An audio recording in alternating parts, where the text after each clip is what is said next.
Oke, baik. Assalamualaikum warahmatullahi wabarakatuh. Salam sejahtera bagi kita semua. Shalom, Om Swastiastu, Namo Buddhaya. Shalom, Om Swastiastu, Namo Buddhaya, salam kebajikan. Selamat sore, salam sejahtera bagi kita semua, Bapak Ibu, hadirin peserta seminar. Perkenalkan, saya Caroline yang akan menjadi moderator pada kegiatan seminar pada kali ini. Saya menyambut Bapak Ibu sekalian yang telah meluangkan waktunya untuk dapat bergabung dalam webinar ini. Pertama-tama kita panjatkan puji syukur yang setinggi-tingginya kepada Tuhan Yang Maha Esa atas limpahan rahmat serta karunia-Nya sehingga kita dapat dipertemukan pada kesempatan kali ini. Baik, sebelum kita masuk pada pemaparan materi, izinkan saya untuk menyampaikan aturan yang perlu diperhatikan oleh seluruh peserta webinar.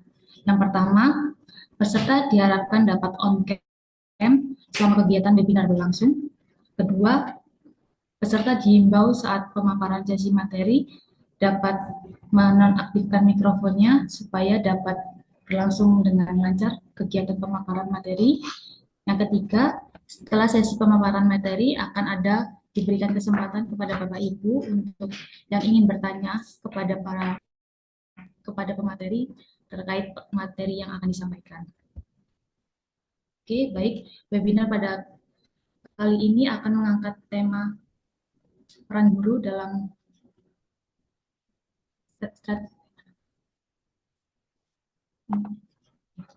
pemateri akan disampaikan oleh Ibu Erdewi Novita SPSI MSI Psikolog. Beliau merupakan owner sekaligus psikolog dari Biro Radian Dewi Persada. Beliau sekerap kali dipanggil sebutan sebagai Bunda Dewi yang sudah menekuni profesi psikolog sejak tahun 2023 hingga saat ini. Tanpa berlama-lama lagi, kita akan masuk pada pemaparan materi pada hari ini kepada Ibu Erdewi Novita Kurniawati. Kami persilakan. Oke, baik. Assalamualaikum warahmatullahi wabarakatuh. Alhamdulillah, alhamdulillahirabbil alamin. Robi sodri wasir li amri walu udatan melisani yafqahu qauli amma ba'du. Yang saya hormati dan saya banggakan semua peserta webinar pada kesempatan hari ini, dan alhamdulillah pada Jumat berkah, Jumat barokah di minggu pertama di bulan Juni, kami semuanya bisa diberikan nikmat sehat, nikmat selamat, dan tentunya sampai detik ini kita masih menikmati dunia yang luar biasa. Rasa syukur yang sangat luar biasa juga terhadap semua yang diberikan Allah Subhanahu wa Ta'ala kepada kita semuanya. Baiklah, Bapak dan Ibu, kami dari Biro Konsultasi dan Jasa Konsultan Rahardian Dewi Persada yang insya Allah setiap 2 minggu sekali kami akan menyapa panjenengan semuanya dalam forum psikologi. Nah, tentunya dalam bentuk webinar dan mungkin nanti ke depannya akan ada talk show, kemudian juga hal-hal lain yang tentunya materi-materi kami sangat dibutuhkan, yang selalu update dengan perkembangan zaman sekarang, dengan permasalahan-permasalahan yang khususnya di dunia pendidikan, baik itu dari level usia golden age dari mulai TK, kemudian SD, SMP, SMA, SMK maupun university. Dan tentunya kami akan mengetengahkan tema-tema yang terbaik, dan tentunya nanti bukan hanya pada dunia pendidikan, tetapi juga mengenai permasalahan-permasalahan secara umum, baik itu secara normalitas, abnormal, dan tentunya banyak hal yang memang akhir-akhir ini terjadi di dalam lingkungan kita sehari-hari. Bapak dan Ibu yang saya hormati, untuk kesempatan kali ini kita mengambil tema peran guru sebagai orang tua di sekolah. Nah, ini sangat penting. Kenapa? Karena terkadang belum tentu guru bisa menjiwai sebagai orang tua. Ya, dan tentunya hal ini harus disadari.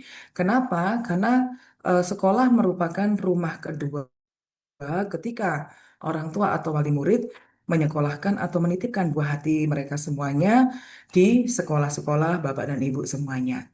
Jadi peran seorang seorang guru bukan hanya sebagai guru ketika mengajar, kemudian pulang, kemudian setelah selesai dan sebagainya pulang. Yang terpenting apa yang menjadi kewajiban dilakukan. Tapi bagaimana bisa membuat anak nyaman, bisa membuat anak ketika mereka belajar dari mulai pagi sampai dengan siang hari, mereka bisa memberikan rasa nyaman kepada anak-anak sehingga ketika mereka istilahnya merasa ada kesulitan atau mungkin ada permasalahan yang menyangkut proses belajar mengajar, mereka tidak merasa kesulitan atau tidak merasa nyaman. Karena apa? Karena bapak dan ibu guru di situ bisa menjadi orang tua kedua setelah peran orang tua yang ada di rumah. Kenapa Bapak dan Ibu kita mengambil tema ini? Karena selama ini banyak sekali nilai-nilai yang sudah bergeser, ya. Karena terkadang juga permasalahan-permasalahan anak di sekolah justru kadang muncul juga dari Bapak dan Ibu guru yang ada di sekolah. Artinya, bagaimanapun guru ini sebuah sebutan profesional. Tetapi per individu ketika mereka menyatakan sebagai guru, belum tentu mereka bisa menjiwai sebagai seorang guru dan tentunya sebagai orang tua wakil di sekolah. Baiklah Bapak dan Ibu, saya rasa ini sangat menarik sekali nih dengan berbagai macam hal-hal yang menyangkut permasalahan-permasalahan yang ada di sekolah, nggih. Dan tentunya selama ini banyak sekali anak-anak yang sekarang ini mungkin panjenengan juga sebagai seorang guru, sebagai orang tua bingung harus mengatasi ketika mereka bermasalah di sekolah. Dan tentunya ketika bermasalah di sekolah, orang tua pun tidak akan mau untuk istilahnya tahu. Mereka taunya bahwa wah ini ketika di sekolah guru harus bisa menyelesaikan semuanya. Padahal mungkin kenakalan-kenakalan itu tidak disebabkan selalu ketika mereka di sekolah. Tapi ketika mereka sebenarnya memiliki masalah-masalah di rumah, kemudian mereka pun juga sudah jenuh dengan keadaan itu dan sebagainya ketika mereka sekolah, di sekolah mereka bisa berekspresi seperti itu. Sehingga apa yang harus dilakukan sebagai orang tua, khususnya guru berperan sebagai orang tua di sekolah. Baiklah, kita masuk kepada materi yang pertama. Silakan Mbak Desmi. Apakah guru sangat berperan dalam membentuk pribadi anak? Jelas sekali, ya. Jadi yang benar peran guru sangat penting karena yang pertama anak banyak menghabiskan waktu bersama guru di sekolah. Nah, ini mungkin bagi panjenengan yang tentunya kali ini ikut webinar, panjenengan pasti juga ada ketika dalam kelas itu ada anak yang baik, ada anak yang lucu, ada anak yang mungkin menyebalkan, ada juga anak yang baik-baik saja, ada juga anak yang humble dengan berbagai macam karakter dan kepribadian yang berbeda-beda. Nah, mereka pasti akan mencari yang namanya objek lekat. Ya, objek lekat ketika figur guru itu harus masuk di dalam mindset anak-anak. Sehingga apa yang disampaikan oleh panjenengan selaku guru itu bisa diterima oleh anak-anak. Kenapa? Karena kadang-kadang anak-anak akan lebih menurut terhadap apa yang diperintahkan oleh Bapak Ibu guru di sekolah. Nggih, bahkan mereka selalu bilang bahwa lo mas, ini loh mah saya disuruh oleh ibu ini, saya disuruh oleh bapak ini dan intinya bapak dan ibu guru. Berarti sebenarnya di dalam mindset anak-anak itu peran guru lebih besar daripada orang tua. Kenapa? Ya, karena hal itu menimbulkan sebuah figur. Nah, ini yang harus dipahami oleh panjenengan semuanya ketika peran panjenengan sebagai guru bukan hanya sekedar guru yang mengajarkan mata pelajaran atau mungkin sebagai wali kelas atau mungkin sebagai guru BK, tapi bagaimana panjenengan juga bisa berperan. Kemudian juga di situ bisa menunjukkan sikap-sikap sebagai orang tua yang memberikan rasa nyaman selama anak di sekolah. Nah, yang kedua adalah guru menjadi figur teladan selain orang tua. Nah, tadi yang sudah saya sebutkan, Ji. Jadi, ingatan-ingatan anak itu merupakan long term memory. Jadi, ketika mereka nanti mau naik ke jenjang selanjutnya, suatu saat pasti pasti mereka akan ingat. Oh iya, ini bu guru saya ketika SD. Oh, ini guru pelajaran mata pelajaran agama. Oh, ini mata pelajaran bahasa Indonesia dan sebagainya. Jadi, ingatan-ingatan long term memory anak, entah itu ingatan baik atau mungkin juga ingatan-ingatan buruk atau mungkin karena traumatik, pengalaman yang menyenangkan, pengalaman yang menyedihkan, itu pasti anak akan memiliki sesi tersendiri di dalam ingatan atau long term memory.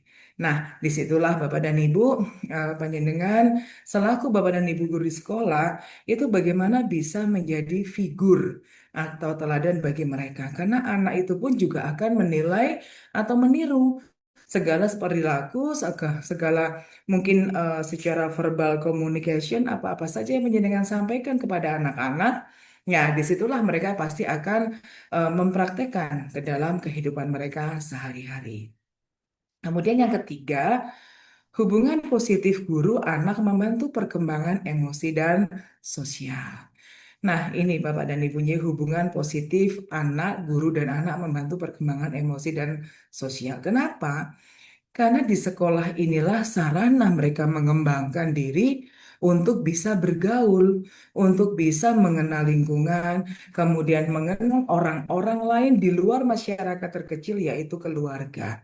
Disinilah anak mulai berbagi peran. Ketika peran mereka bukan hanya sebagai murid atau sebagai pelajar, tapi mereka pun juga harus bisa mengerti sebagai teman, sebagai sahabat. Kemudian di situ dia belajar untuk bisa mengendalikan emosional ketika segala sesuatu tidak sesuai dengan harapan anak. Dan tentunya disinilah para guru memberikan sebuah istilahnya energi ya, untuk perkembangan anak-anak ini melalui emosi dan lingkungan sosialnya. Yang keempat, lingkungan sekolah dapat menjadi rumah kedua bagi anak. Nah, ini Bapak dan Ibu. Kadang-kadang banyak sekali kita melihat bahwa anak-anak remaja, anak-anak yang sudah mereka dewasa awal, terkadang mereka lebih betah di sekolah daripada di rumah. Bahkan ketika waktu jam habis, di sekolah pun mereka pulang, tidak langsung pulang ke rumah. Tapi mungkin mencari tempat yang nyaman menurut mereka. Nggih. Kalau mungkin seperti di Surabaya dan sekitarnya banyak warkop atau mungkin kafe, tempat nongki dan sebagainya. Kemudian juga banyak alasan-alasan anak ketika mereka tidak mau pulang di rumah karena apa? Karena di rumah pun mereka merasa kesepian. Mereka merasa tidak ada yang diajak untuk berbicara. Kemudian di rumah pun juga sepi karena orang tua sibuk bekerja dan sebagainya. Jadi disinilah peran guru bisa menggantikan peran orang tua ketika memang anak pada saat mereka bermasalah dengan orang tuanya, gurulah yang bisa menjadi tempat mereka untuk bersandar. Next.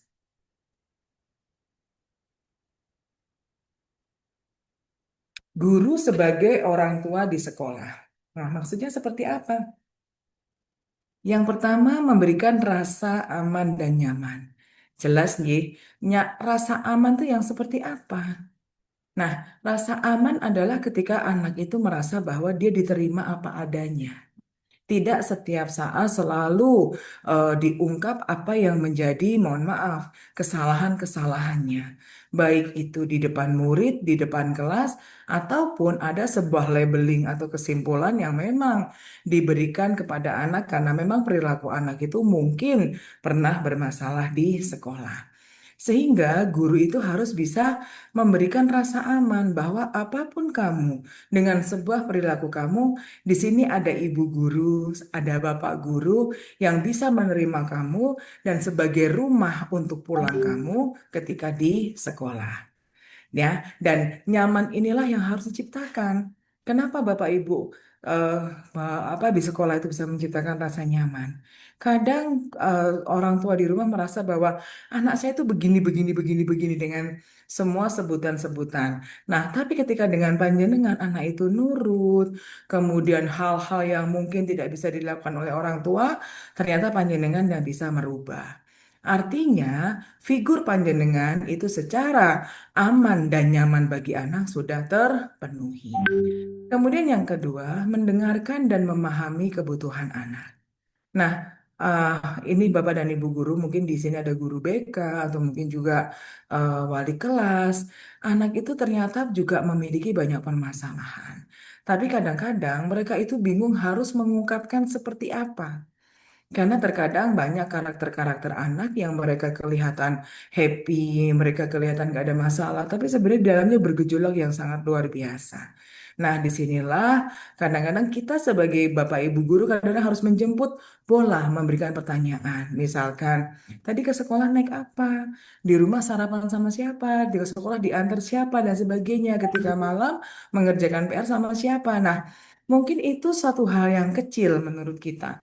Tapi bagi anak itu adalah sebuah perhatian dan sebuah penghormatan. Kenapa? Karena hal tersebut yang kadang-kadang justru yang dibutuhkan anak ketika orang tua tidak bisa memberikan magic word ya kata-kata sederhana yang tentunya membuat anak itu merasa bahwa dia dihargai, dia diperhatikan dan tentunya disitulah anak itu merasa bahwa saya punya rumah untuk pulang. Yang ketiga, membimbing dengan kasih sayang dan batasan yang sehat. Bapak dan Ibu yang saya hormati, peran orang tua di sekolah bukan berarti menggantikan orang tua mereka. Jadi kita harus punya batasan-batasan sejauh kenapa sih kita harus membatasi orang tua sebagai orang tua ketika peran kita hanya di sekolah saja. Tapi ketika mereka sudah di rumah, ya dikembalikan lagi kepada orang tuanya. Sehingga panjenengan sebagai bapak dan ibu guru harus bisa mensinkronisasi perkembangan anak di sekolah dengan perkembangan anak di rumah. Kenapa? Karena terkadang ada banyak perbedaan perilaku, perbedaan emosional antara anak ketika di rumah dengan di sekolah. Jadi inilah yang harus dipahami oleh panjenengan semuanya sehingga ada batasan-batasan peran-peran yang anak itu bisa memetakan di dalam mindsetnya mana guru saya itu sebagai orang tua di sekolah dan orang tua saya sebagai orang tua di rumah. Kemudian yang keempat, mendukung tumbuh kembang anak secara menyeluruh. Nah, tumbuh dan kembang. Nah, disinilah Bapak dan Ibu panjenengan selaku pengajar di sekolah sebenarnya harus banyak memperhatikan bagaimana anak itu bertumbuh dan bagaimana anak itu berkembang, baik secara sensorik atau secara motoriknya, baik secara lahiriah maupun batiniah, dan juga perkembangan-perkembangan anak yang sekarang ini banyak sekali pengaruh-pengaruh di luar yang memang sangat kompleks disesuaikan dengan usia perkembangan dan usia tumbuh kembang anak. Next.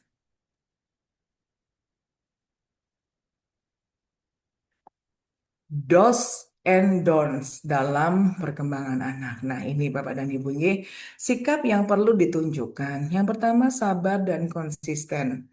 Nah, ini sangat tidak mudah Bapak dan Ibu Y ketika ada kalimat sabar dan konsisten. Kenapa? Karena ketika panjenengan juga sebagai manusia biasa bertugas dengan segala tugas sebagai seorang ibu di rumah, sebagai seorang istri, sebagai seorang guru dan juga dengan berbagai macam kepentingan-kepentingan yang lain ketika di sekolah kita tidak belum tentu kita bisa stabil. Nggih, kadang juga dengan banyaknya emosional, dengan banyaknya masalah, justru kadang-kadang kita di sekolah menjadi pelampiasan yang mungkin tanpa kita sadari anak yang menjadi korban ketika mungkin suasana mood, kongruensi suasana hati kita tidak bisa mengendalikan di sekolah. Nah, inilah Bapak dan Ibu yang harus diperhatikan bahwa menjadi orang tua di sekolah itu kita harus bisa tulus, harus bisa betul-betul memberikan rasa nyaman, menganggap bahwa murid-murid kita itu seperti anak kita sendiri. Jadi mereka pun juga akan bisa merasakan Bapak dan Ibu, apakah panjenengan tulus atau mungkin karena tugas, pendekatan dengan hati atau pendekatan karena pada saat situasional sesuai peran profesional panjenengan sebagai. Kemudian yang kedua, menggunakan komunikasi yang lembut. Nah, ini Bapak dan Ibu. Jadi kita menghindari suara-suara yang sifatnya high tension dengan nada yang tinggi. Kadang anak hanya butuh untuk didengarkan. Kadang anak hanya butuh dengan sentuhan-sentuhan atau body language yang selama ini tidak pernah dia terima di rumah. Nah, kadang anak hanya butuh ketika mungkin dipeluk.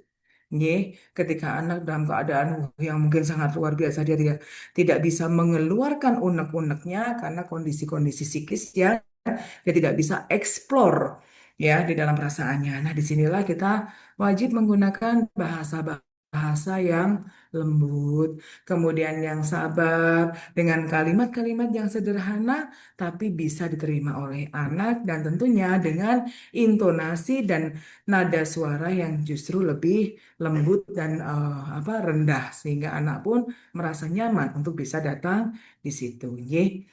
Kemudian menghindari membandingkan anak. Nah, ini Bapak dan Ibu. Menghindari dan membandingkan anak ini yang tidak boleh. Nggih. Kenapa? Karena murid yang satu dengan murid yang lainnya itu tidak sama, Bapak dan Ibu. Jadi hilangkan sifat untuk membandingkan anak yang satu dengan anak yang lain. Karena justru panjenengan sebagai orang di orang tua di sekolah itu harus bisa mengerti perkembangan anak itu sesuai dengan minat bakatnya masing-masing ketika mereka mengikuti pelajaran di rumah. Kemudian yang keempat, memberikan dukungan saat anak gagal. Nah, terkadang Bapak dan Ibu ini tidak mudah karena biasanya yang gagal adalah anak-anak yang bermasalah di sekolah yang selama ini menurut panjenengan semuanya menjadi virus, menjadi virus atau menjadi salah satu di dalam kelas mungkin sebagai penyebab atau pencetus kenakalan anak yang bisa mempengaruhi teman-teman yang di kelas. Jadi eh, disitulah panjenengan tadi saya berbicara dari depan bahwa ketika anak gagal itu panjenenganlah yang bisa menjadi rumah untuk mereka pulang. Kemudian yang kelima, menjadi role model dalam perilaku sehari-hari. Nah, fase meniru figur itu sangat-sangat dibutuhkan oleh murid-murid Bapak dan Ibu. Jadi mungkin panjenengan sendiri sebelum menjadi seorang guru, itu pasti panjenengan akan mengingat semua proses perjalanan ketika latar belakang pendidikan panjenengan dulu dilaksanakan ya. Jadi mungkin, oh ya guru SD saya misalkan, oh ya Pak Hadi itu orangnya begini. Itu masuk di dalam alam bawah sadar. Oh orangnya sabar, orangnya ini. Nah, mungkin juga nanti ketika perjalanan di SMP, wah ibu itu keras, tapi sangat membantu untuk memulihkan mental saya, membuat saya lebih percaya diri. Nah, jadi anak itu akan memiliki apa role model perilaku dari panjenengan sehari-hari yang tentunya itu akan sangat berlaku terhadap perilaku-perilaku anak ke depannya. Nah, ini sikap yang perlu dihindari. Membentak atau memperlukan anak di depan umum. Nah, ini yang sering terjadi Bapak dan Ibu. Jadi mungkin panjenengan semuanya tanpa disadari karena bagaimanapun Bapak dan Ibu guru adalah manusia biasa yang tidak terlepas dari khilaf, kemudian juga dengan permasalahan pribadi yang mungkin sudah menumpuk, kemudian juga kadang-kadang secara refleks, karena memang anak itu pun juga ada sikap anak yang memang sangat-sangat menyebalkan sekali, sehingga kita pun juga kadang-kadang sudah overload. Saya harus bagaimana sih mengatasi anak ini gitu, apalagi ketika kedua orang tuanya sudah menyerah dan menyerahkan anak itu kepada panjenengan selaku bapak dan ibu guru untuk bisa gulawentah untuk bisa memberikan nasihat atau memperbaiki sikap-sikap mereka. Kemudian yang ketiga, mengabaikan emosi anak. Nah, ini Bapak dan Ibu kadang-kadang ketika kita lagi jenuh atau mungkin juga, aduh percuma deh kamu dikasih tahu sekali dua kali juga gak ada perubahan.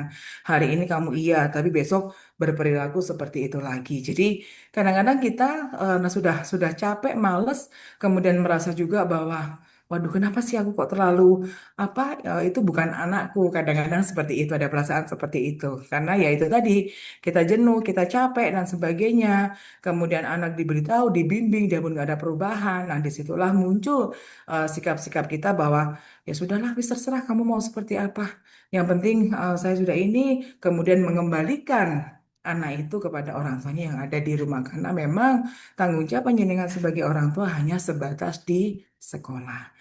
Dan langkah yang lebih bijak adalah kalau misalkan memang sudah dalam satu overload, kembalikan mereka ke rumah atau tidak. Bagaimana kedua orang tua dipanggil ke sekolah, kemudian berbicara duduk bersama untuk memberikan solusi.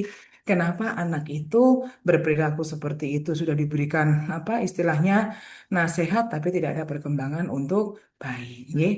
Kemudian memberikan label negatif kepada anak. Nah, ini Bapak dan Ibu, kadang-kadang tidak disadari, nih, kita memberikan labeling kepada anak, misalkan, ih kamu itu anak nakal, misalkan. Kemudian dablek atau dengan bahasa-bahasa yang mungkin membuat mungkin kita bermaksud guyon atau mungkin kita membuat apa ya sebuah shock terapi agar anak itu bisa punya rasa malu. Anak itu bisa apa ya istilahnya. Oh ya, begitu saya seperti ini, berarti saya harus berubah seperti ini. Seperti itu, Bapak dan Ibu. Ye. Oke, next. Selain itu, kolaborasi guru dan orang tua juga sangat penting. Nah, tadi saya mengatakan itu, Bapak dan Ibu. Terkadang, panjenengan sebagai Bapak dan Ibu guru, kadang-kadang juga banyak juga permasalahan-permasalahan di mana ketika orang tua sendiri itu terkadang tidak memberikan perhatian kepada anaknya. Ya, karena permasalahan-permasalahan di dalam rumah tangga itu banyak sekali. Kadang juga anak ini berperilaku di luar itu karena memang dia korban perceraian. Kemudian dia di situ hanya dengan neneknya atau mungkin dengan tantenya dan sebagainya. Sehingga kolaborasi ini tidak bisa langsung dengan kedua orang tua. Itu yang pertama. Yang kedua, terkadang karena latar belakang pendidikan yang berbeda, sehingga kita apa panjenengan sebagai guru dan sebagainya itu merasa kesulitan apa sih yang harus kita bisa berikan treatment kepada orang tua dengan segala keterbatasannya. Nah, yang ketiga, banyak juga anak-anak yang mereka memiliki orang tua yang super sibuk. Jadi dengan semua kegiatan-kegiatan sehingga memang orang tua ini hanya bisa memberikan apa dengan kebutuhan duit duniawi, tapi perhatian, kemudian juga care dan sebagainya tidak bisa diberikan di situ. Oke, next. Nah, kolaborasi guru dan orang tua. Yang pertama,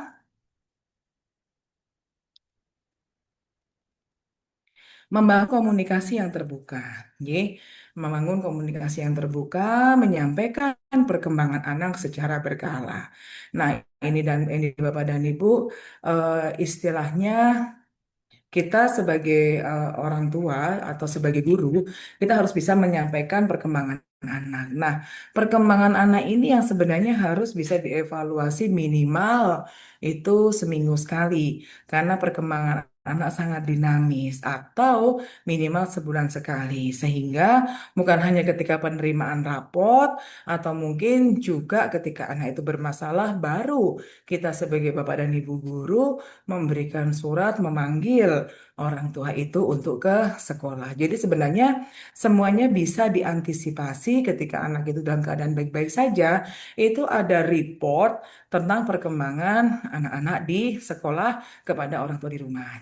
Jadi misalkan kita seperti psychology report system ya yang sudah kita bikin. Jadi ketika anak guru menyampaikan perkembangan anak ke orang tua, orang tua menyampaikan perkembangan anak kepada bapak dan ibu guru. Jadi di situ akan terjadi sebuah sinkronisasi sehingga permasalahan-permasalahan anak itu bisa diatasi bersama-sama.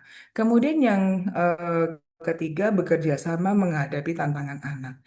Yang keempat, menyamakan pola pengasuhan dan disiplin. Nah, di sini Bapak dan Ibu harus betul-betul menyempatkan waktu luang.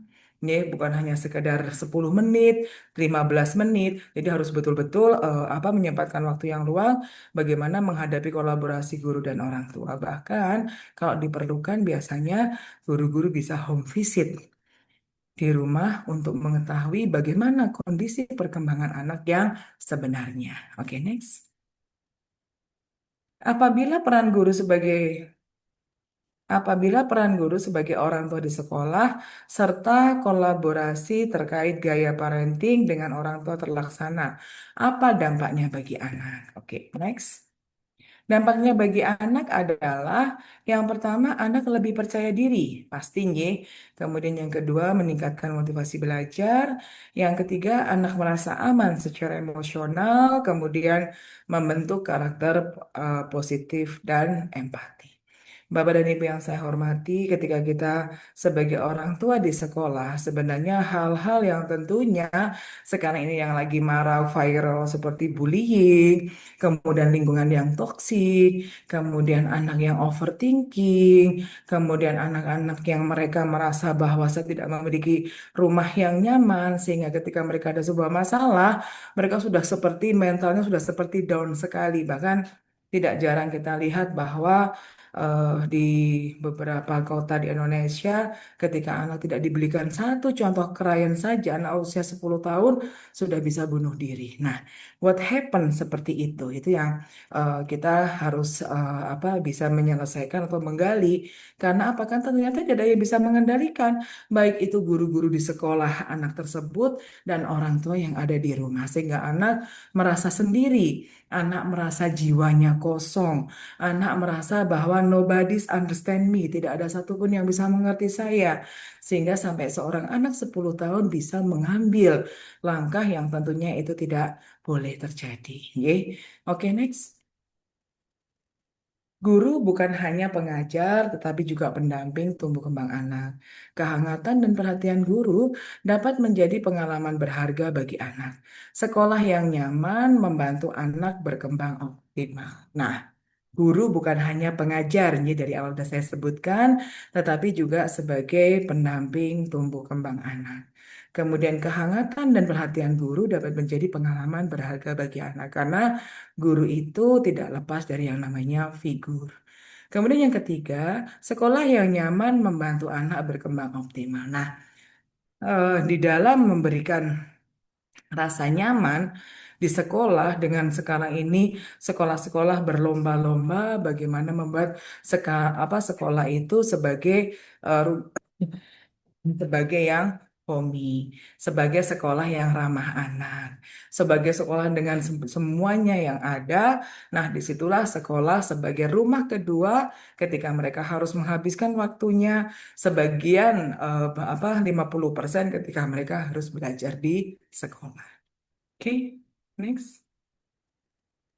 Sudah selesai? Oke, Bapak dan Ibu yang saya hormati, itu tadi gambaran bagaimana peran guru sebagai orang tua di sekolah. Dan saya yakin banyak permasalahan-permasalahan Bapak dan Ibu guru yang terjadi di masing-masing sekolah dan yang ada di tempat panjenengan ataupun mungkin juga pengalaman-pengalaman di sekolah-sekolah lain. Harapan kami di sini, panjenengan semuanya pada kesempatan ini bisa banyak diskusi dengan kami, kemudian juga nanti langkah-langkah apa yang bisa kami lakukan untuk bisa membantu memberikan solusi kepada permasalahan panjenengan, apa kapasitas panjenengan sebagai guru, atau mungkin juga sebagai orang tua dan sebagai pendidik. Baiklah, itu tadi materi yang kami sampaikan. Semoga bermanfaat dan tentunya saya tunggu untuk kita bisa berdiskusi pada kesempatan siang hari ini. Saya kembalikan kepada moderator. Silakan Mbak Caroline. Oke, baik. Terima kasih kepada Bunda Dewi pemaparan materi yang sangat bermanfaat dan menginspirasi untuk kita semua. Oke, kita lanjut ke sesi selanjutnya. Saya berikan kesempatan kepada Bapak Ibu peserta webinar pada kesempatan kali ini yang ingin bertanya terkait topik parenting pada kesempatan kali ini bisa mengajukan raise hand ataupun menuliskan pertanyaannya melalui kolom chat. Waktu dan tempat kami persilahkan.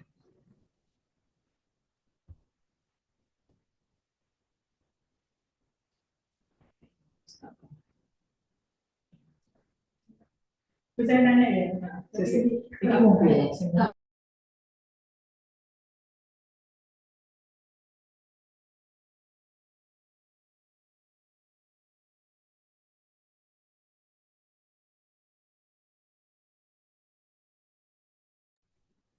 Pada Bapak Ibu yang ingin bertanya, dipersilakan untuk menuliskan pertanyaannya melalui kolom chat ataupun raise hand. Oke. Baik, sudah ada yang bertanya melalui kolom chat. Saya izin menyampaikan pertanyaannya, Bunda Dewi. Mohon maaf, belum bisa menyalakan mic. Saya izin bertanya, bagaimana ya Bu cara agar bisa lebih sabar sebagai guru? Terkadang kita banyak masalah personal di luar sekolah. Melihat siswa yang belum bisa dibilangin, takutnya terlalu banyak emosi yang saya tahan. Saya takut meledak di waktu yang tidak pas. Terima kasih. Oke, baiklah.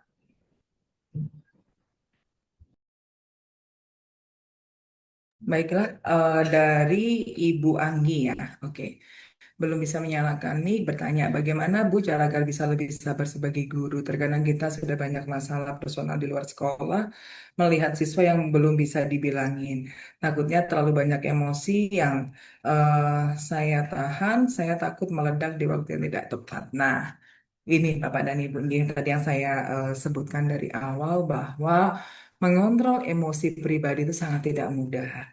Jadi panjenengan di sini solusinya adalah panjenengan harus bisa memproporsikan diri panjenengan pada proporsi yang sebenarnya.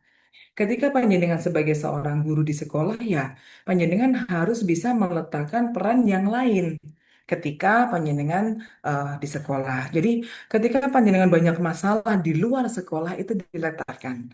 Ketika panjenengan menjadi seorang guru, fokus kepada peran sebagai seorang guru. Nah, nanti ketika panjenengan pulang ke rumah, peran sebagai seorang ibu lebih utama.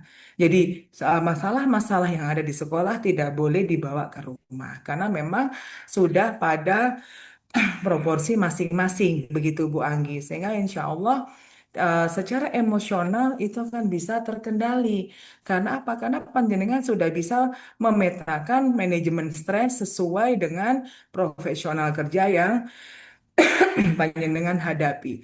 Nah, terkadang yang membuat kita itu terlalu overload, karena apa? Karena dalam pikiran kita, di dalam otak kita itu semuanya dijadikan satu permasalahan.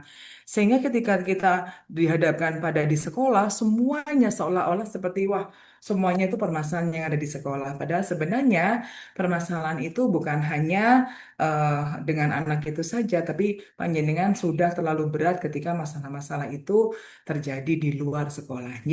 Begitu Bu Anggi, semoga bisa bermanfaat sehingga kita lebih bijak dan lebih dewasa untuk mengatur emosional kita sesuai proporsi kita di dalam apa kita bekerja dan bagaimana kita bisa menempatkan diri kita sesuai dengan tugas peran kita masing-masing. Terima kasih. Oke, mungkin ada dari peserta yang lainnya ingin bertanya.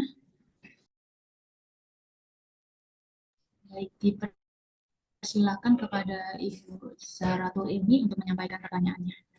Oke, baik, terima kasih. Materinya sangat luar biasa.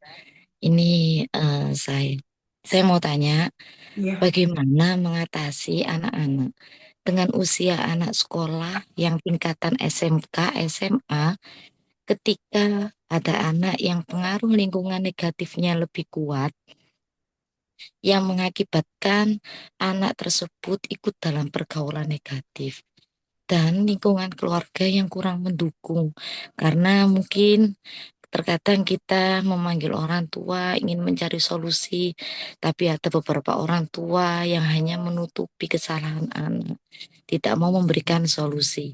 Dan ada orang tua juga tidak mau tahu bagaimana solusinya, hanya bisa bilang, bagaimana ya Bu, saya juga bingung. Bagaimana ya Bu, lah itu paling banyak terjadi. Mohon solusi dan ilmunya Ibu. Terima kasih.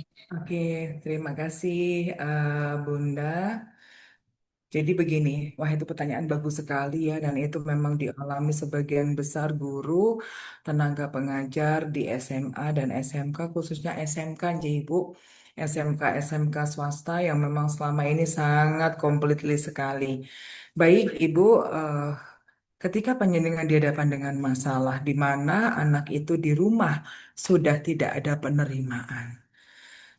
Mereka ketika tempat yang untuk pulang di rumah saja mereka sudah tidak diterima. Nah, sekarang bagaimana panjenengan sebagai seorang guru harus bisa menerima anak itu? Itu sebuah sikap yang sangat tidak mudah. Kenapa?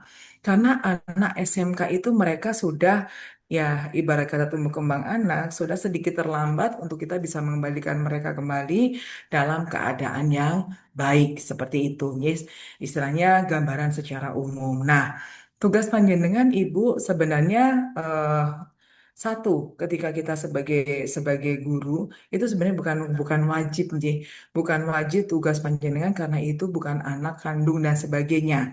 Nah, artinya kadang-kadang mohon maaf saya beberapa kali ketika ke sekolah saya sebagai psikolog, justru guru-guru itu merasa iba, merasa kasihan dengan kondisi anak-anak itu yang mereka memang seharusnya mendapatkan kasih sayang dari kedua orang tua, kemudian juga mendapatkan bimbingan, tapi ternyata dari kecil dari semua lingkungan sangat tidak mendukung sehingga mereka pun bingung harus kemana dan sebagainya. Nah, disinilah muncul beberapa ikatan emosional, bahkan saya melihat beberapa guru itu memberikan apa ya istilahnya perhatian. Kadang-kadang juga kalau kamu apa lapar silahkan ke rumah dan sebagainya, misalkan seperti itu nih. Salah satu bentuk-bentuk perhatian yang mungkin bisa menjadi ikatan emosional antara guru dengan anak-anak yang sudah mereka duduk di fase dewasa awal. Ibu yang harus panjenengan perhatikan seperti batu-batu karang di tengah-tengah laut yang mereka yang itu ibarat kata kita sangat-sangat mustahil untuk itu bisa hancur dan runtuh. Begitu juga dengan anak-anak itu. Mereka kenapa seperti itu? Itu bukan anak yang harus disalahkan sepenuhnya karena mereka sebenarnya sebagai akibat dari sebuah kondisi yang mungkin ketika mereka disuruh memilih, mereka pun juga tidak mau menerima posisi di situ. Mereka pun juga pengen sebagai anak-anak yang beruntung sebagai teman-teman sebagaimana teman-teman mereka yang lainnya. Nah, sebatas apa yang sudah panjenengan lakukan, yang penting panjenengan berniat baik dengan sebuah proses, misalkan harus continue, harus bisa konsisten memberikan semangat, nasihat dan sebagainya. Nah, kalau masalah keberhasilan dan sebagainya, itu sudah bukan ranah panjenengan lagi. Kenapa? Ya karena di situ eh, sudah sudah ketika mereka sudah pulang itu batasan panjenengan sebagai seorang guru sudah lepas dan sudah bukan tanggung jawab panjenengan lagi ketika anak itu berperilaku atau mungkin mereka sangat luar biasa tidak terkendali ketika mereka sudah keluar dari sekolah. Jadi ibu yang harus ibu lakukan hanya sebagai sebatas apa yang sudah bisa panjenengan lakukan. Panjenengan sudah bisa menerima berempati, terkadang setiap hari menyapa, kemudian kejadian di sekolah misalkan dengan konseling, didudukkan, kemudian diberikan gestur-gestur ya, seperti mungkin tangan apa sebuah pelukan hangat sebagai seorang anak, mungkin juga kalau mereka mau pengen curhat dan sebagainya silahkan ke ibu dan sebagainya, itu minimal sudah bisa mengurangi beban mereka yang selama ini mereka di rumah pun sudah tidak diterima di lingkungan dimanapun mereka sudah diberikan labeling sebagai anak yang tidak baik. Sehingga kalau misalkan kita memposisikan diri terhadap anak tersebut, dia pun juga pasti akan teriak. Kenapa sih saya seperti ini? Kenapa sih orang tua kok saya menolak saya sampai seperti ini? Kenapa orang hanya menyalahkan saya dengan perilaku-perilaku yang sebenarnya dia pun juga tidak tahu kenapa saya sampai seperti ini? Karena mungkin sudah pada level stres, level depresi, yang mereka juga bingung saya harus pulang kemana.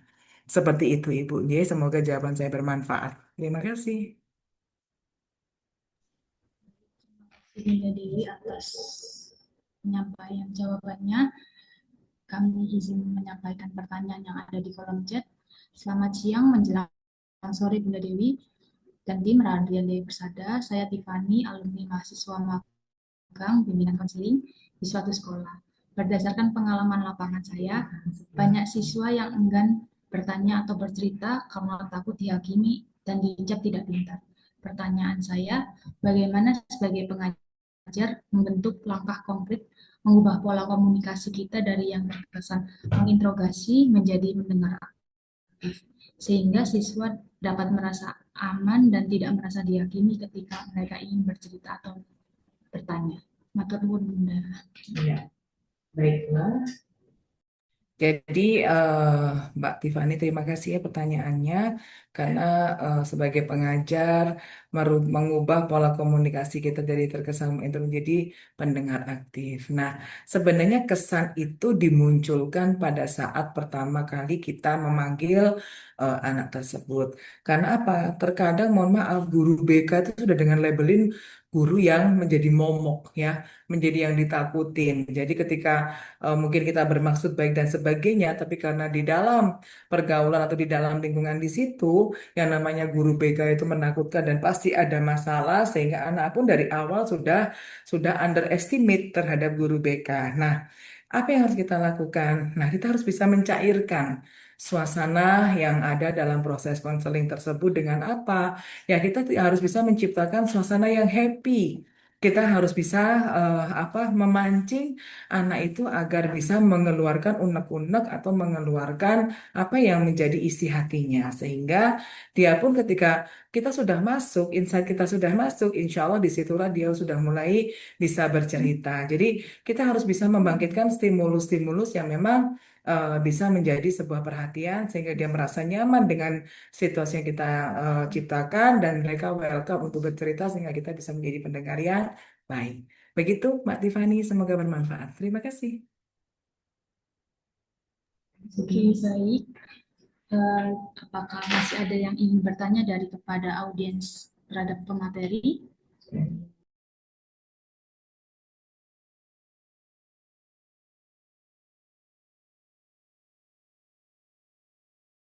Oke, kalau sudah tidak ada yang bertanya, kita akhiri sesi Q&A pada siang kali ini. Sebelum saya menutup acara ini, izinkan saya untuk menyampaikan kesimpulan siang menjelang sore pada hari ini terkait pemaparan tema parenting pada kesempatan kali ini. Guru memang memiliki peran yang sangat penting dalam membentuk kepribadian siswa maupun murid-murid di sekolah, membentuk karakter dan memantau perkembangan sosial, emosional, serta psikologis seseorang tidaklah mudah. Guru tidak hanya berperan penting dalam mengajar, tapi juga menjadi figur yang teladan untuk para peserta murid di sekolah. Sebagai orang tua di sekolah, guru juga perlu menunjukkan sikap yang sabar, konsisten, dan komunikatif untuk menjalin hubungan yang hangat dengan para siswa. Baik, kita lanjut ke sesi foto bersama. Saya himbau untuk semua peserta webinar pada kesempatan kali ini untuk on cam sejenak, mari kita untuk dokumentasikan pada kesempatan kali ini. Persilakan nih untuk on cam, Bapak Ibu semuanya.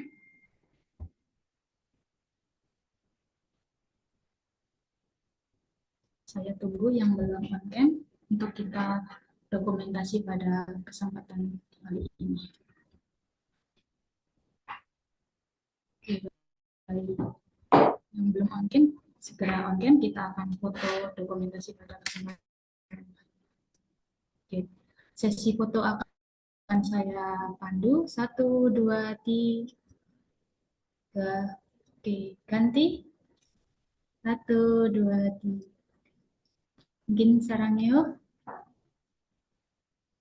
vlog. 1, 2, 3.